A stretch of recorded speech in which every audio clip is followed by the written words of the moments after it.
예수님께서는 거라사 지역에서 이방 사역을 마치시고 이제 다시 유대 선교를 하기 위해서 건너편 가버나움으로 다시 오셨습니다. 근데 이번에는 거라사인 지역과 다르게 수많은 무리들이 예수님께 모여들었습니다. 근데 그 중에 회당장 야이로라고 하는 사람이 찾아와서 예수님을 뵙고 그 발 아래 엎드립니다. 그리고 이렇게 청합니다. 본문 22절부터 23절까지의 말씀입니다. 회당장 중에 하나인 야이로라 하는 이가 와서 예수를 보고 발 아래 엎드려 간곡히 구하여 이르되 내 어린 딸이 죽게 되었사오니 오셔서 그 위에 손을 얹으사 그로 구원을 받아 살게 하소서 하거늘. 유대사에서는 비교적 높은 위치에 있었다고 볼 수 있는 회당장이 지금 예수님 앞에, 그것도 예수님의 발 아래 엎드렸다라고 하는 것은 참 놀라운 일입니다. 그만큼 예수님의 권위를 인정한다고 하는 표현입니다. 근데 단순히 예수님을 경외해서가 아니라 목적이 있었습니다. 자신의 딸이 죽게 되었으니 와서 손을 얹어 살려달라고 하는 것입니다. 당시에는 이미 예수님에 대한 소문이 유대사회에 많이 퍼졌었기 때문에 물론 예수님을 기적의 선지자로 따르는 이들도 있었지만 특히 유대의 종교 기득권 쪽에 있는 사람들은 예수님을 부정적으로 보았습니다. 아마 유대 회당장의 위치라면 기득권이고 아마 그 종교 기득권들과 함께 그 생각을 공유하는 위치에 있는 사람이었을 것입니다. 그런데도 그가 그렇게 낮은 자세로 예수님의 발 앞에 엎드린 것은 자기 발등에 물등이 떨어졌기 때문입니다. 그러니까 자기 딸을 살리는 데 있어서 예수님이 역할만 해줄 수 있다면 자기 세력이 예수를 지지 않다고 할지라도 그냥 엎드릴 수 있는 것이 인간입니다. 딸을 가진 아부의 심정일 것입니다. 우리도 일상에서 예수님을 의식하고 그분을 향한 삶의 우선순위를 최고로 둘 수 있는 것은 각자의 사정이 있을 때 그렇습니다. 굳이 살아가는데 큰 어려움이 없는 사람일수록 내 삶의 문제를 내가 해결할 수 있다고 하는 사람일수록 예수님께 엎드리지 않습니다. 신앙의 삶도 우선할 필요가 없습니다. 그런데 도저히 자기 힘으로 삶의 문제를 해결할 수 없거나 또 감당할 수 없는 큰일이 갑자기 생기면 예수님께 납작 엎드립니다. 그게 인간이에요. 회당장 야이로의 간구와 그 엎드림이 절박한 상황에 따른 엎드림이었지만 그래도 예수님은 그의 간구를 무시하지 않습니다. 그래서 그의 요청대로 따라가십니다. 근데 그의 집에 가는 과정에 하나의 놀라운 사건이 일어납니다. 본문 24절부터 34절에 일어나는 사건인데요. 내용은 이렇습니다. 예수님이 야이로와 함께 그 집을 향해서 가고 있는데 무리들도 이렇게 딱 무리지어 따라가고 있었습니다. 근데 그 무리 중에 12해 동안, 즉 12년 동안 혈루증을 앓아온 여자가 한 분 있었습니다. 그 여자는 여러 의사를 통해서 그 병을 고쳐보려고 했지만 재산만 날리고 아무런 효력이 없었다고 합니다. 그리고 오히려 상황은 더 악화되었다라고 기록하고 있습니다. 근데 이 여자가 예수의 소문을 들은 거예요. 근데 예수님 앞에 나아갈 용기는 없었던 것 같아요. 왜냐하면 그 당시에 혈루증은 부정한 병이었고 그 병을 지닌 자와 접촉하는 사람 역시 부정해지기 때문에 이 병을 지닌 몸으로는 사람들이 있는데 나갈 수가 없는 것입니다. 즉 사람들에게 자신의 병을 드러내고 나갔다가는 정말 비난받고 돌을 맞을 수도 있는 상황인 것입니다. 그런데 자기 이 병을 정말 고치고 싶고 사람들 앞에 드러내놓고 나갈 용기는 없으니까 몰래 나갑니다. 그러면서 한 믿음을 갖습니다. 그 내용이 내가 예수님의 옷자락에 손을 대기만 해도 나을 수 있다. 그런 믿음이었던 것 같아요. 그래서 그 믿음을 붙들고요, 사람들을 막 몰래 그 무리들을 헤쳐가면서 예수님이 있는 데까지 도달합니다. 그리고 그의 옷에 손을 대는 것까지 성공합니다. 정말 많은 인파가 있었다면 그 사람들하고 부딪히지 않고는 예수님께 나아갈 수 없었을 거예요. 어떨 때 막 땡겨서 막 비집고 들어가야 됐을지도 모릅니다. 그러니까 혹시 자기가 이 혈루증이라는 것이 드러날까봐 얼마나 노심초사하면서 다녔겠습니까? 그러면서도 그 과정을 포기하지 않고 끝내 그 예수님의 옷깃에 손을 닿는 것에 성공을 했다. 참 놀라운 의지입니다. 그리고 오늘 본문에서는 정말 놀랍게도 그 믿음대로 혈루증의 증상이 출혈의 근원이 즉시 말라서 몸이 나은 겁니다. 여러분, 이 여인이 그것을 알아차리고 얼마나 감격스러웠겠습니까? 그렇게 병만 낫고 몰래 빠져나가려고 하는 그때 예수님이 가시던 길을 멈추고 사람들에게 막 말하는 거예요. 30절 말씀입니다. 예수께서 그 능력이 자기에게서 나간 줄을 곧 스스로 아시고 무리 가운데서 돌이켜 말씀하시되 누가 내 옷에 손을 대었느냐. 여인이 예수님의 옷깃에 손을 딱 대었을 때 그 병이 나은 것은 사실은 그 옷에서 능력이 나간 게 아닙니다. 예수님의 인격에서 나온 능력입니다. 그러니까 예수님 몰래 능력이 나온 것이 아니라 예수님이 알고 계신 거라는 거예요. 그리고 예수님 안에 있는 하나님의 능력이다라고 이해할 수 있습니다. 그러니까 다시 말하면 이 여인이 나은 것은 예수님 때문이지 단순히 여인의 말과 용기 있는 행동 때문은 아니었다라는 것을 보여주는 장면이기도 합니다. 즉 예수님은 이 여인의 마음속의 다짐을 알아차리셨고 그런 믿음으로 예수님께 다가오는 막 비집고 노력하고 포기하지 않고 다가오는 그 여인을 보시고 고쳐주신 것이다. 그렇게 볼 수 있어야 돼요.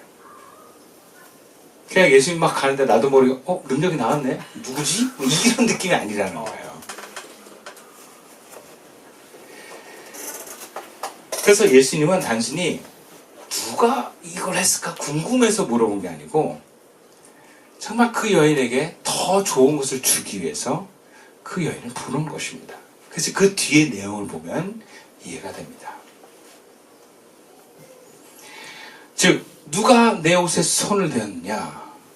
이것은 내 옷을 손을 댄 이 여자가 누구인지 몰라서가 아니라 이때 그녀가 자신의 결단으로 예수님의 부르심에 오게 만드시는 외침이었다라는 거예요. 여러분 그 순간 이 여인은 어떤 상황에 처했을까요? 가야 될까? 말아야 될까? 고민하지 않았겠습니까?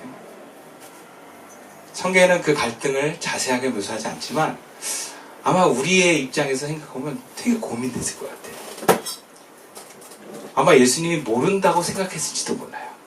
예수님 정말 모르나 보다. 여기서 그냥 뛸까? 이런 생각도 아마 들지 않았을까 싶어요. 그러니까 이 여인의 입장에서 그냥 뛸까? 그냥 모른 척하고 갈까? 이미 병은 났는데? 그런 생각 들지 않았겠어요? 예수님이 나 누군지 안다. 좋은 말도 나와. 이게 아니잖아요. 누가 내 옷에 손을 대느냐. 근데 이 여인이 정직하게 나아갑니다. 아마 거기에는 굉장한 용기가 필요했을 거예요. 자기의 치부를 드러내야 되고 그 권위자라고 여겨지는 내가 너무 무서워서 다가갈 수 없는 그 예수님부터 어떤 말을 들을지 모르고 혼날 수도 있고 뭔가 벌을 받을 수도 있는 그런 것들을 다 예상하면서 그래도 그 부르심에 응답하여 나아간 것입니다.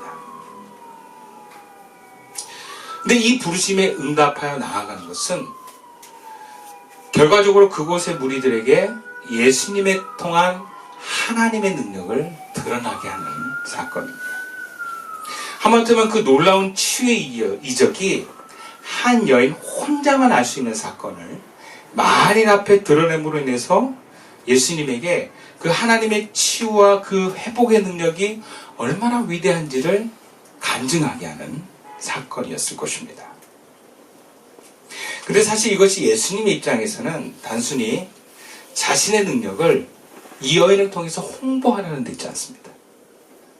야, 이거 사람들 알아야 될 텐데 하면서 이 여인을 찾아서 고백하게 함으로 내가 그런 신적인 능력 있는 존재야, 이거를 막 강조하는 데 있지 않다라는 거예요. 오히려 예수님은 이 여인을 배려하고 더 좋은 것을 주기 위한 것임을 보게 됩니다. 그것이 34절 예수님의 대답에서 알 수 있습니다. 예수께서 이르시되 딸아, 내 믿음이 너를 구원하였으니 평안히 가라. 내 병에서 놓여 건강을지어다. 단순히 이 여인을 통한 자기 홍보에만 있었다면 예수님은 이렇게 대답하지 않았을 것입니다. 자신의 어떤 누가 내 옷에 혹은 손을 대었느냐라고 하는 이 부르심에 용기 있게 나는 이 여인에게 예수님은 보자마자 뭐라 그럽니까? 딸아라고 얘기해요. 딸아. 언제 봤다고 딸아입니까? 이것은 예수님의 다정하고 친밀한 관계가 형성되었다고 하는 선포입니다. 여러분, 해당장 야이로도 자기 딸을 위해서라면 예수님 앞에 무릎을 꿇을 수 있는 것이 바로 딸이라고 하는 존재입니다. 예수님은 이 여인을 향해서 딸아 라고 부르신 것은 여인이 예수님을 두려워할 대상으로만 여겼던, 그래서 몰래 옷깃만 만지고 여전히 멀리 해야만 하는 존재라고 했던 그 거리를 딸아 라고 부르시면서 확 가깝게 만들어주신 것입니다. 나는 기꺼이 가까워지고 싶지만 상대방이 허락하지 않으면 가까워질 수 없는 게 관계입니다. 인간관계도 그래요. 나는 친하고 싶은데 저쪽이 어허 선 넘지 마. 그러면 우리 다가갈 수 없어요. 인간과의 관계는 서로에 대해서 열린 마음이 있을 때 그만큼 가까워지는 것입니다. 근데 내가 그렇게 높이 바라볼 수밖에 없던 그 대상이 나에게 먼저 친근하게 호칭을 부르면서 다가온다면 그 장벽은 허물어지는 거예요. 나와 동등한 관계도인데 나한테 높은 존재가 나에게 열어주면서 호칭을 넣어주는군요. 굉장히 친밀함을 보여주는 것이고, 이제 내가 너하고 그런 관계를 내가 허락할게라는 의미를 가지고 있는 거예요. 그러니까 이것이 이 여인으로 하여금 가깝게 다가올 수 있는 관계로 만들기 위한 예수님의 부르심의 이유라는 거예요. 오늘도 주님은 우리를 그렇게 부르십니다. 단순히 우리가 예수님을 통해서 만사 형통하고 가정 행복에만 예수님을 부르고 이용하지 말고 예수님과 인격적으로 친밀함으로 나오라고 우리를 부르십니다. 그래서 예수님이 수단이 아니고 존재 자체로 기쁨이고 사랑이고 감격이기를 원하시는 거예요. 수단이 아닌 존재 자체로 사랑하는 관계는요, 행복한 관계입니다. 그냥 힘이 나는 관계예요. 이것은 무리와는 다른 예수님과 제자와의 관계에서 오는 모습이기도 해요. 우리가 만약 여전히 예수님을 나의 성공과 문제 해결, 만족의 수단으로만 여긴다면 우리는 예수님에 대해서 굉장히 멀리 바라보는 어떤 그냥 흔히 어떤 신화에서 나오는 신적 존재로만 이해하고 있을지 몰라요. 근데 예수님이 우리에게 알려주셨어요. 하나님을 아바 아버지로 부를 수 있게 된다고 하는. 여러분, 그런 친밀한 관계를 주님께서 원하시고 우리에게 허락하신 줄로 믿습니다. 아멘. 그러니까 예수님과의 인격적인 관계로, 그렇게 친밀한 관계로 다가갈 수 있다면 우리는 그 예수님과 함께 그 삶을 공유했던 제자들처럼 그 제자들만이 누리는 기쁨과 은혜가 허락될 줄로 믿습니다.